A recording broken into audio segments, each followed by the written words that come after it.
All right, what's up, everybody? And it is 1:15. I know I was supposed to be here at 1. I usually like to get on around 1:05 to let everybody get settled. But I am here now, and I have a very good reason to be a little late. Just dealing with a lot of craziness going on. I mean, the world, I just woke up this morning, crazy stuff. So Shark Tank's been nominated for another Emmy. Thank you, and thank you to all the fans.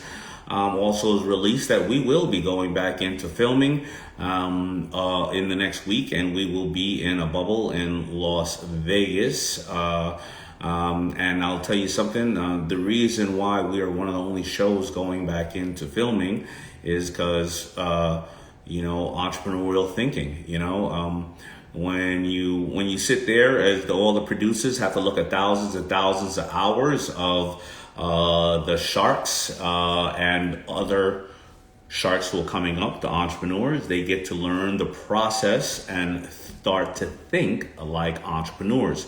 Why do I say that? Because whether you are an entrepreneur right now watching me or you work at a company, thinking like an entrepreneur is extremely important. And they figured it out. They figured a way to get us to go out to Vegas and shoot and film when a lot of other productions are being ceased and halted. And more importantly, they have a love and a passion and a drive, because Shark Tank came out in 08, 09 when the world was upside down, and now there's a resurgence of the need for Shark Tank. So crazy morning hearing those things, but more importantly, as you all know, and I'm just going to share with you, I'm a human being.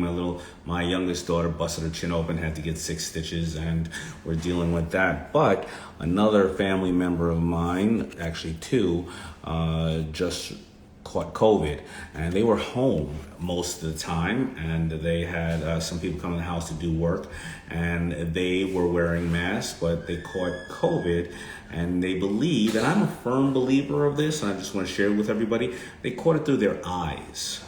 So make sure that, remember, your mouth, it goes in. I've told you this plenty of times, and I'm not a doctor, but it's just called common sense, and it can't hurt.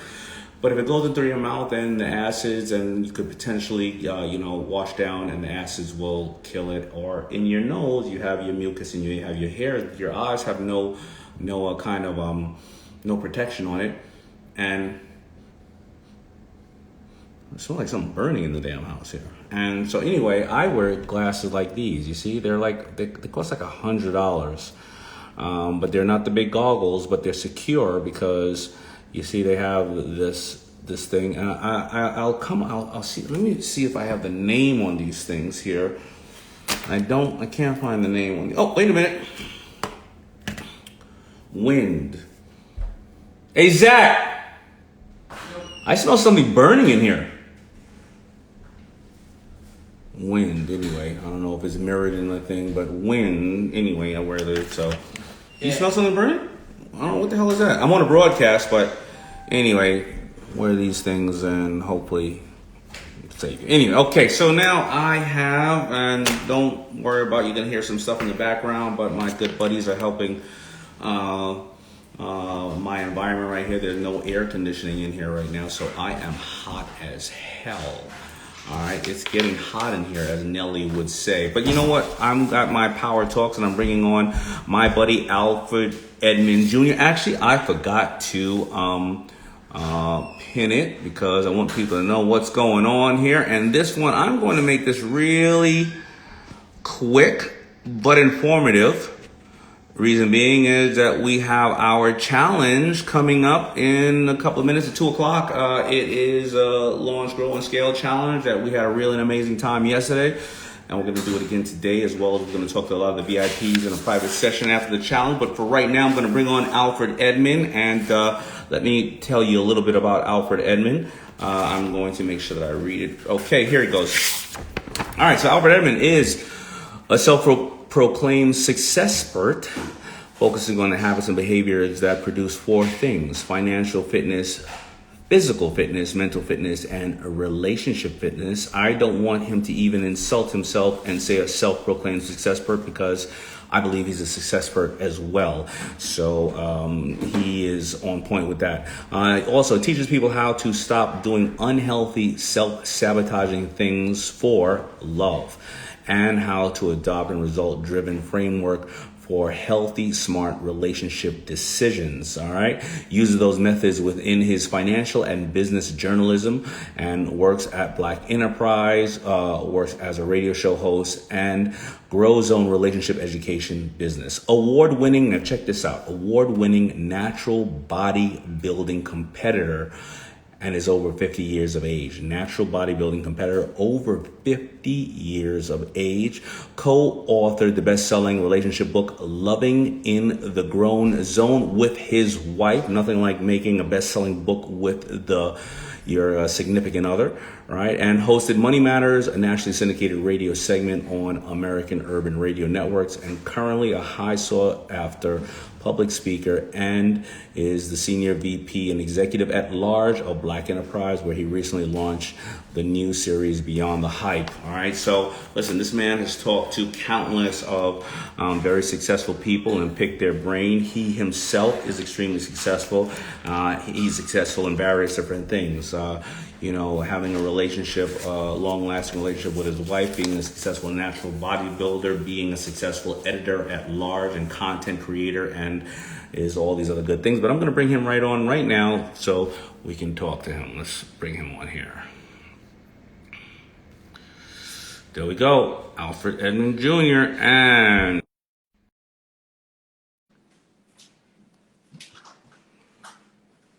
whew, it is hot, brother. Man. For you, bro. Oh man, I see For you. FB. Let me put my headset in here, man. How you doing, Al? Rocking it for you, bro. You're looking good, man. Looking good. So I didn't even know half of the things that I just said about you. Thank you so much. Too loud? No, that's perfect. That's perfect. I got my fan on over here. I didn't know half the things that I said, but I did know about the natural bodybuilding thing. So how long have you been at Black Enterprise? I'm in my 33rd year, man. Came in 1987 as an associate editor, ran the magazine for 13 years, ran the website for 2.5 years, became the first chief content officer. So yeah, man, and I still love it because, like you said, I just love talking to successful people, and I'm a geek about entrepreneurship. So I'm a big Shark Tank fan. Loved it from day one. Congrats on the Emmy nomination. I know y'all going to get it again. Yeah, so 33 years at Black Enterprise. Wow. So I think that's and now I'm a 60 plus bodybuilder, by the way. I turned 60 in March. 60. You turned 60. Are you a Pisces? Pisces, no doubt. My man. You know how we do. You're 60 years old. You're older than a half a century, looking like that. Amazing. So there's so many things for us to talk about, but I'm going to hop into the first thing. First of all, I always say that, and I know people get tired of hearing me say this, that I'm Batman at the company and everybody else is Robin. Be at a company. Oh, that's freezing. Hold on. All right. To be at a company for 33 years, you said? Yeah.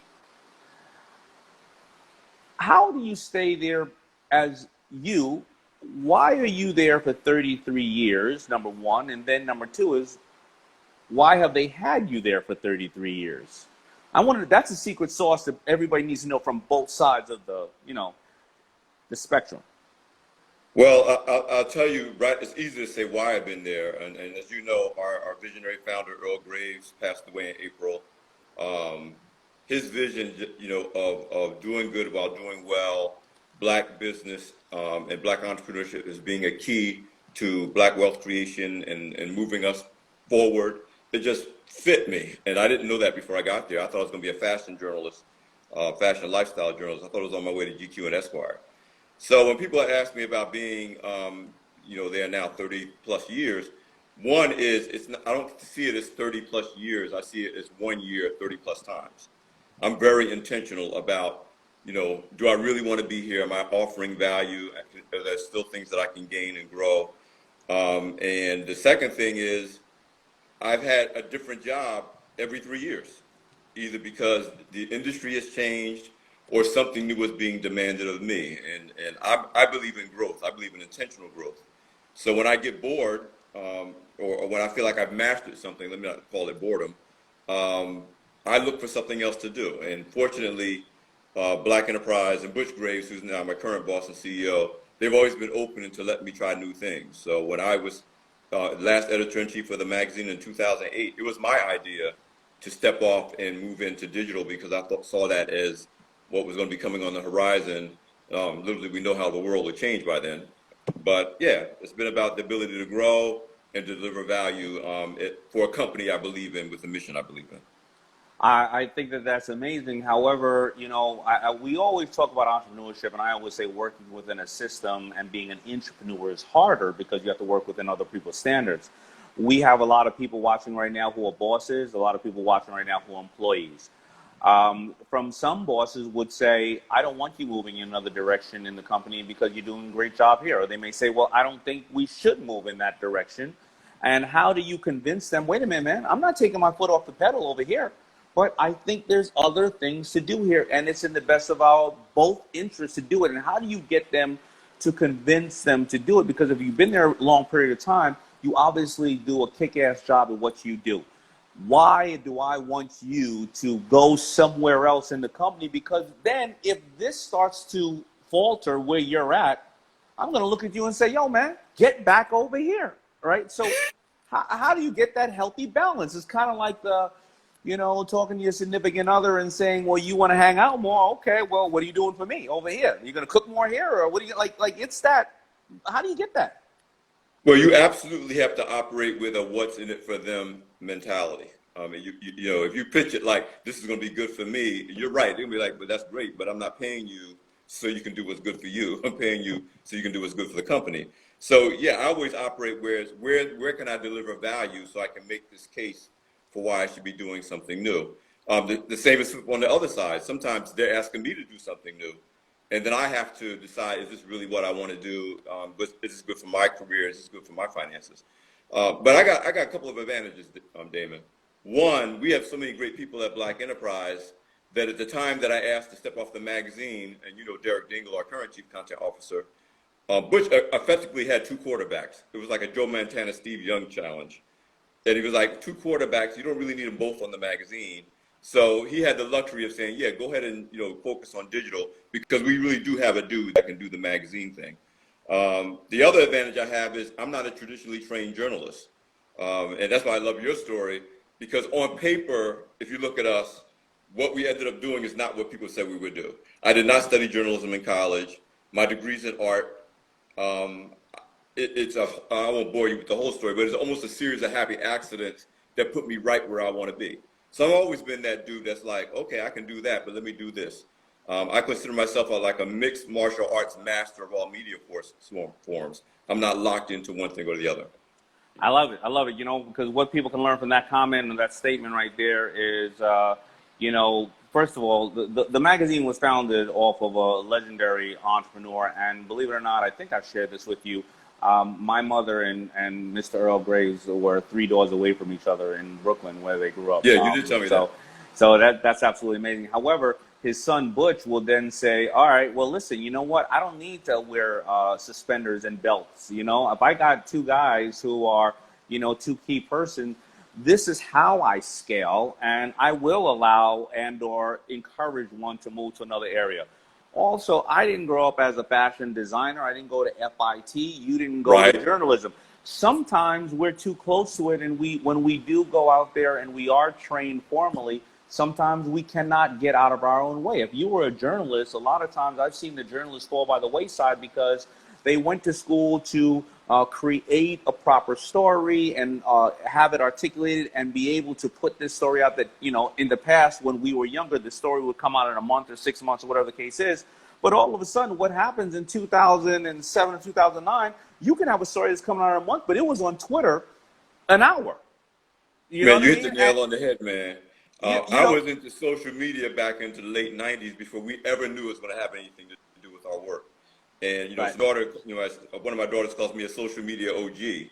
I was one of the first national magazine editors to actually represent a magazine on a social media platform. I was on MySpace as the editor-in-chief of Black Enterprise, and my peers in the industry was like, what are you doing? What is that?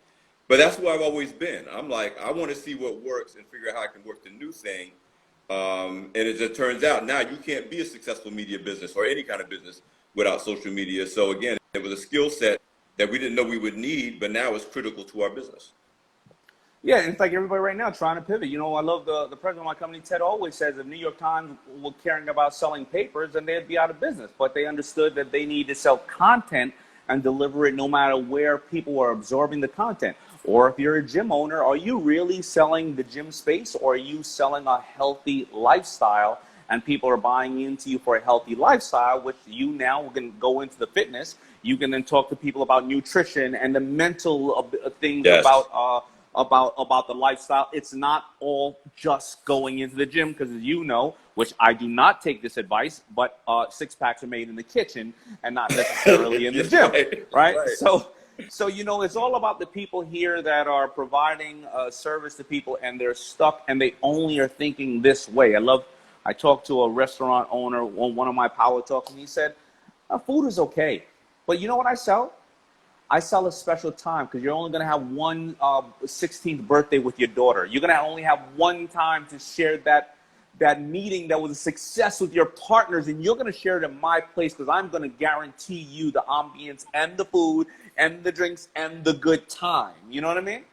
Yeah, no doubt, no doubt. People get caught up in how they serve the mission, and then they forget the mission.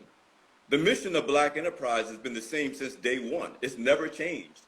But we print maybe 2 or 3 special issues of the magazine a year. And when people don't see magazines on newsstands anymore, why I don't want to see Black Enterprise, I'm like, you don't see any vinyl records out there either. Tower Records is closed too. We're still, but you still listen to music. Same mission. Yeah, exactly. Yeah, you still listen to music. Now it's not on a CD, it's streamed. But so we're in the exact same business we were when Earl Graves Sr. founded the magazine's mission. We serve the exact same mission. But I'm not going to put ink on paper just so it can be thrown on advertisers and not spending money on ink on paper. So if we hadn't made the shifts and weren't willing to evolve as a company, and I credit Butch as much for that, we'd be out of business. I mean, we see the magazine landscape. We just see that landscape is littered with publishers.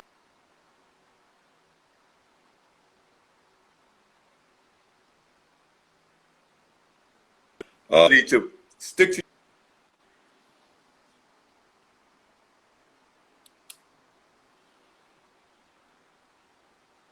All right, we're having a connectivity issue right now, Al. All right, I heard most of what you said. Are you good now? Yeah, I can hear you now. All right, cool. I heard most of what you said. So, let me make sure we're good. Is everybody can hear? Can you all hear us? Put a thumbs up. Can you hear me? Or yeah. Okay, I got you. You good?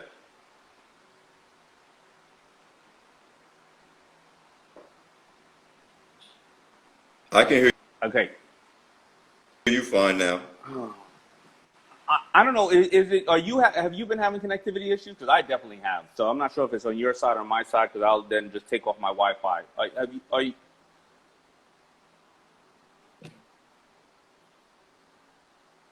Okay, you guys can hear me. All right, Al. We're gonna get back into it. You good? Gee, crikey.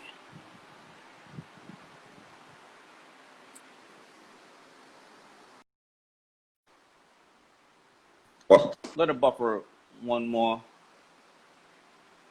Somebody said I'm reading your lips. There you go. All right. Yeah, it does. It does. Better. Are you by the router now? All right. I think I got you. Hold on. Let's see if No, you're frozen. spot. Does that work better? All right. Hopefully, it had to reset. Are you good now? All right. Yeah. Okay. Everybody's saying mine's is good at this point. Everybody can hear me.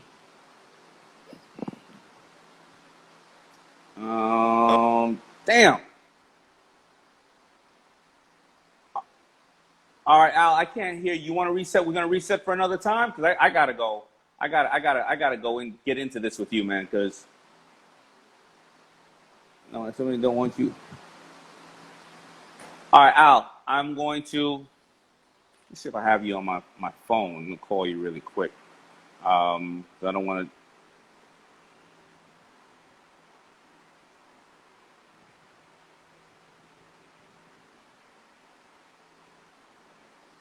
All right, Al, we're gonna have to try to redo this one. We'll reset it. The same way we did it with uh, Billy Jean. So, all right, brother. All right, I can't hear you. So I'm gonna call you. I'm gonna call you. Okay.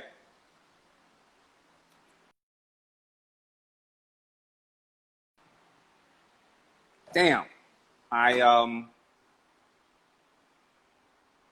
Damn, I want to get into it about the natural bodybuilding, award-winning natural bodybuilding, over 60 years old, and the discipline that it takes to do that. Because we're gonna have to bring Al back on because he is absolutely a genius, and we just started we just touched on the stuff with this guy.